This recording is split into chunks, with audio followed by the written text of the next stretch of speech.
नमस्कार दोस्तों, आपका मेरे इस यूट्यूब चैनल पर बहुत बहुत स्वागत है। हमारा टॉपिक चला था normative principle of library cataloguing, जिसे हिंदी में पुस्तकालय सूचीकरण के आदर्शक सिद्धांत भी कहते हैं। इसमें हमने जनरल लॉज ऑफ कैटलॉगिंग के बारे में पढ़ लिया था और हमने इसमें कैनन्स ऑफ कैटलॉगिंग के बारे में पढ़ लिया था। आज हम पढ़ेंगे प्रिंसिपल्स ऑफ कैटलॉगिंग के बारे में। डॉक्टर एस आर रंगनाथन ने क्लासिफाइड कैटलॉग कोड के 5th एडिशन, जो कि 1964 में आया था, इसमें उन्होंने 2 प्रिंसिपल्स का प्रतिपादन किया था। इन्होंने एक तो प्रिंसिपल्स ऑफ लोकल वेरिएशन और दूसरा प्रिंसिपल ऑफ ऑस्मोसिस, इन दोनों प्रिंसिपल्स का निर्माण किया था। इसके बाद एस आर रंगनाथन ने 1969 में library science with a slant to documentation पुस्तक में 2 प्रिंसिपल्स का विकास और किया। इसमें उन्होंने पहला तो किया principles of unity of idea और दूसरा है प्रिंसिपल्स ऑफ प्रोबेबिलिटी। इन 2 प्रिंसिपल्स का उन्होंने 1969 में library science with a slant to documentation में विकास किया था। तो इस तरह से एस आर रंगनाथन ने टोटल 4 प्रिंसिपल्स ऑफ कैटलॉगिंग का निर्माण किया है। पहला था प्रिंसिपल्स ऑफ लोकल वेरिएशन, दूसरा है प्रिंसिपल ऑफ ऑस्मोसिस, तीसरा है principles of unity of idea और चौथा है प्रिंसिपल ऑफ प्रोबेबिलिटी। इन चारों प्रिंसिपल्स का निर्माण रंगनाथन ने किया था। इन सभी प्रिंसिपल्स के बारे में हम एक एक करके देखते हैं। तो सबसे पहले हम देखेंगे प्रिंसिपल्स ऑफ ऑस्मोसिस के बारे में, जिसे रसाकृषण का सिद्धांत भी कहते हैं। प्रिंसिपल ऑफ ऑस्मोसिस ये सिद्धांत पुनः वर्गीकरण और पुनः सूचीकरण से संबंधित है। इस सिद्धांत के अनुसार नवीन संग्रहों को नवीन प्रचलित वर्गीकरण और सूचीकरण पद्धतियों द्वारा ही वर्गीकृत और सूचीकृत किया जाना चाहिए। इस सिद्धांत के अनुसार जितना भी जो नया संग्रह आता है पुस्तकालय के अंदर, जो भी नई किताबें आती हैं, उन संग्रहों को नवीन जो प्रचलित वर्गीकरण पद्धति है और सूचीकरण पद्धति है, इनके द्वारा ही वर्गीकृत और सूचीकृत किया जाना चाहिए। यानी जो पुस्तकालय है उसके अंदर प्रचलित वर्गीकरण पद्धति और सूचीकरण पद्धति का ही प्रयोग किया जाना चाहिए। आगे पुराने संग्रह में से केवल उन्हीं पुस्तकों का पुनः वर्गीकरण और पुनः सूचीकरण किया जाना चाहिए जो प्रचलित हो या लोकप्रिय हो।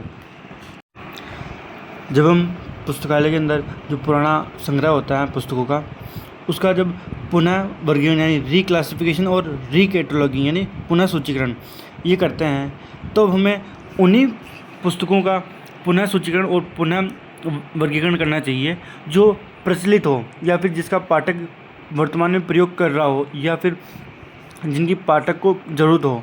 उन्हीं पुस्तकों का पुनः वर्गीकरण और पुनः सूचीकरण करना चाहिए, क्योंकि जो पुस्तक यूज़ में ही नहीं आ रही उसका रीक्लासिफिकेशन और रीकैटलॉगिंग करने से कोई मतलब नहीं है। अगर हम उन पुस्तकों को पुस्तकालय से नहीं निकालेंगे जिन पुस्तकों का पाठक प्रयोग नहीं कर रहा है, तो पुस्तकालय में सिर्फ फालतू किताबों का ही संग्रह पड़ा रहेगा। फालतू मतलब जिनका यूज़ पाठक नहीं कर रहा है। अब हम देखते हैं नेक्स्ट प्रिंसिपल, जो कि है प्रिंसिपल ऑफ लोकल वेरिएशन, जिसे स्थानीय भिन्नता का सिद्धांत भी कहते हैं।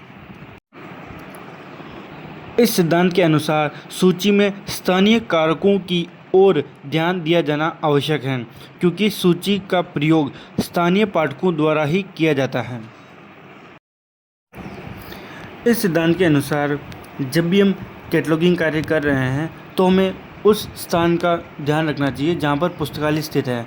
जैसे अगर मान लो पुस्तकालय ऐसी जगह स्थित है जहाँ किसी को हिंदी आती ही नहीं है, जैसे तमिलनाडु है, वहाँ किसी को हिंदी नहीं आती है। अगर हम कैटलॉगिंग कार्य के दौरान अगर हम हिंदी पुस्तकों को स्थान देंगे तो उन पुस्तकों का कभी यूज़ नहीं होगा, क्योंकि वहाँ के लोगों को हिंदी आती नहीं है इतनी अच्छी, तो वो पढ़ेंगे नहीं। तो हमें वहाँ पर ऐसी पुस्तकों को स्थान देना चाहिए जो उनके भाषा में हो और उनके यूज़ के लिए हो। अब हम नेक्स्ट प्रिंसिपल देखते हैं, principle of unity of idea, जिसे वैचारिक एकता का सिद्धांत भी कहते हैं। यह सिद्धांत ये प्रस्तावित करता है कि सूची संहिता यानी कैटलॉग कोड में प्रत्येक नियम एक ही तत्व से संबंधित होना चाहिए। इस सिद्धांत का प्रयोग सूची संहिता के नियमों के प्रतिपादन हेतु उपयोगी होता है। इस सिद्धांत के अनुसार कैटलॉगिंग कोड का कोई भी नियम एक समय में एक से अधिक समस्याओं या तत्वों के साथ व्यवहार नहीं करना चाहिए। सरल शब्दों में कहें तो एक समस्या एक नियम, अर्थात कोई भी एक समस्या हो तो उसके लिए सिर्फ एक ही नियम होना चाहिए। ये नहीं कि उसके लिए 10-15 नियम बना दें हम और उनको फॉलो ही नहीं कर पा रहे हैं। तो ऐसे ही एक समस्या के लिए एक नियम होना चाहिए। और इस सिद्धांत का प्रयोग सूची संहिता के नियमों के प्रतिपादन हेतु उपयोगी होता है।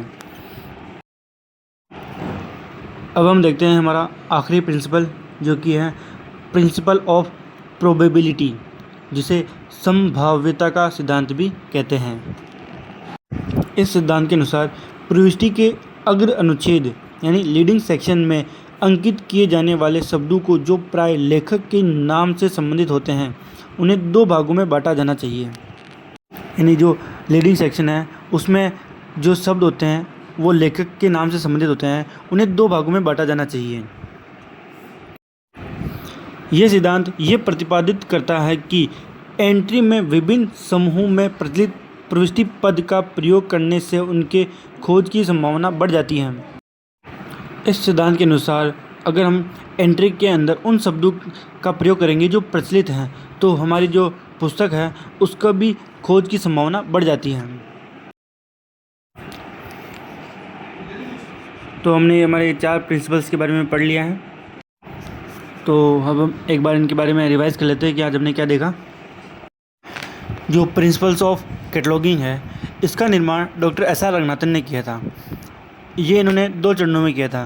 पहला तो जो 2 प्रिंसिपल्स थे उन्होंने क्लासिफाइड कैटलॉग कोड की 5th एडिशन जो कि 1964 में आया था इसमें बताए थे, और जो 2 प्रिंसिपल्स थे उनका प्रतिपादन उन्होंने library science with a slant to documentation जो कि 1969 में आई थी ये पुस्तक, इसके अंदर 2 प्रिंसिपल्स और बताए थे। तो ये टोटल 4 प्रिंसिपल्स बताए थे उन्होंने। पहला प्रिंसिपल बताया उन्होंने प्रिंसिपल्स ऑफ ऑस्मोसिस, जिसे रसाकर्षण का सिद्धांत भी कहते हैं। ये सिद्धांत पुनः वर्गीकरण और पुनः सूचीकरण से संबंधित हैं। इस सिद्धांत के अनुसार जो हमारा नया संग्रह है उसको नवीन वर्गीकरण पद्धति और नवीन सूचीकरण पद्धति के अनुसार ही वर्गीकृत और सूचीकृत किया जाना चाहिए। और अगर हम पुराने संग्रह का पुनः वर्गीकरण और पुनः सूचीकरण कर रहे हैं तो सिर्फ उन्हीं पुस्तकों का पुनः वर्गीकरण और पुनः सूचीकरण करना चाहिए जो प्रचलित हो, जिनका प्रयोग पाठक कर रहा है। इसके बाद हमारा दूसरा सिद्धांत था प्रिंसिपल ऑफ लोकल वेरिएशन, जिसे स्थानीय भिन्नता का सिद्धांत भी कहते हैं। इस सिद्धांत के अनुसार पुस्तकालय जिस स्थान पर है उसी स्थान के अनुसार उन्हें सूचीकरण का कार्य करना चाहिए। ऐसा ना हो कि जहाँ किसी को इंग्लिश आती ही नहीं है वहाँ लाइब्रेरी के अंदर सिर्फ इंग्लिश की किताबें भर दी जाए, तो उससे उन किताबों का बिल्कुल भी यूज़ नहीं होगा। तो जिस तरह का पाठक वहाँ पर हो उसी तरह की पुस्तकें भी हमें वहाँ पर रखनी चाहिए। नेक्स्ट सिद्धांत है हमारा principle of unity of idea, जिसे वैचारिक एकता का सिद्धांत भी कहते हैं।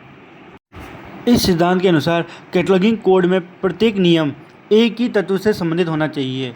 अगर एक तत्व के लिए अलग अलग नियम होंगे तो उनसे पाठक को दिक्कत हो सकती है। तो इसी वजह से प्रत्येक एक तत्व के लिए एक ही नियम होना चाहिए। ये नियम कैटलॉग कोड के नियमों के प्रतिपादन हेतु उपयोगी होता है। आखिरी प्रिंसिपल है हमारा प्रिंसिपल ऑफ प्रोबेबिलिटी, जिसे संभाव्यता का सिद्धांत भी कहते हैं। इस सिद्धांत के अनुसार जब भी हम एंट्री का निर्माण कर रहे हैं तो हमें सिर्फ प्रचलित शब्दों का ही प्रयोग करना चाहिए, जिससे हमारी जो खोज की संभावना बढ़ जाती है पुस्तक की ना। और इस सिद्धांत के अनुसार प्रविष्टि के अग्र अनुच्छेद यानी एंट्री के लीडिंग सेक्शन में अंकित किए जाने वाले शब्दों को जो प्राय लेखक के नाम से संबंधित होते हैं उन्हें 2 भागों में बांटा जाना चाहिए। तो यहाँ पर हमने इन चारों प्रिंसिपल्स के बारे में डिटेल से पढ़ लिया है। तो आई होप आपको ये क्लास अच्छी लगी होगी।